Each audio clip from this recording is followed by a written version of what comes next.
It is important for the World Bank to be here in the Mediterranean Week because it is a platform to talk to many of our client countries in the Middle East and North Africa region. They are an important group of countries with whom we work on economic development, on voice and inclusion, on overall trying to bring jobs, economic developments, environmental sustainability to these countries. And it's good because many representatives come here and it's an opportunity to exchange information, ideas, innovations. This has been an important conference on sustainable tourism because we have been able to discuss the importance of tourism as a sector for economic growth.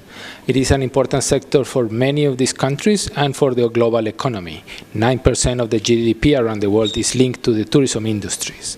1 in 11 jobs is linked to the tourism industry, and more importantly, half of those jobs is for women. And the tourism industry hires more young people than other industries. So overall, it's a good industry for jobs, for economic growth, for gender balance, for employment for the youth.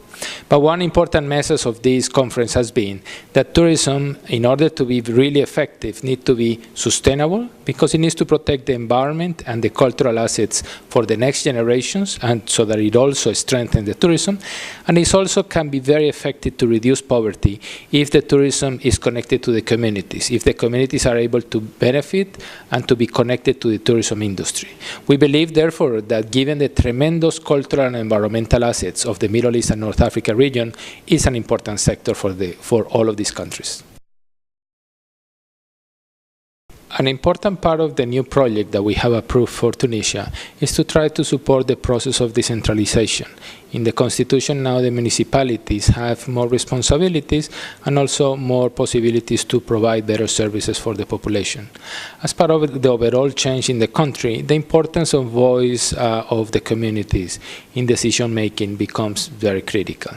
The design of the program, therefore, incorporates those values of the Constitution and those values of the reform in the country into this process, but with a very practical focus on ensuring that the funds go to improve the quality of services in these populations. It is a long process. It's a process where we are bringing lessons from many other countries around the world, because it is one thing to say you are now authorized to do it. It is very different to have the capacities, the fund, and the abilities to improve those services. It is a long road in which we are now beginning to work together with the government of Tunisia.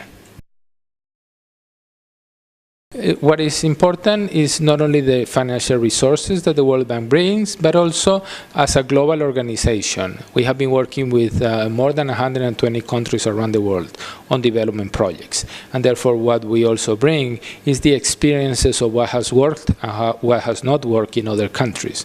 We believe that by having more of this information and knowledge, countries can then decide better their development paths, make choices on the way in which they want to grow their economies, in which they want to reduce the poverty. That knowledge is important because now more than ever we are a global community that is very interconnected. In addition to the financial and the knowledge side that we bring, we're also working very hard to find partnerships by which we allow processes of conversation between countries so that they themselves can share the experiences. The forum that we're doing in sustainable tourism here with the CMI in Marseille is an example where we are able to bring officials from different countries to discuss common issues.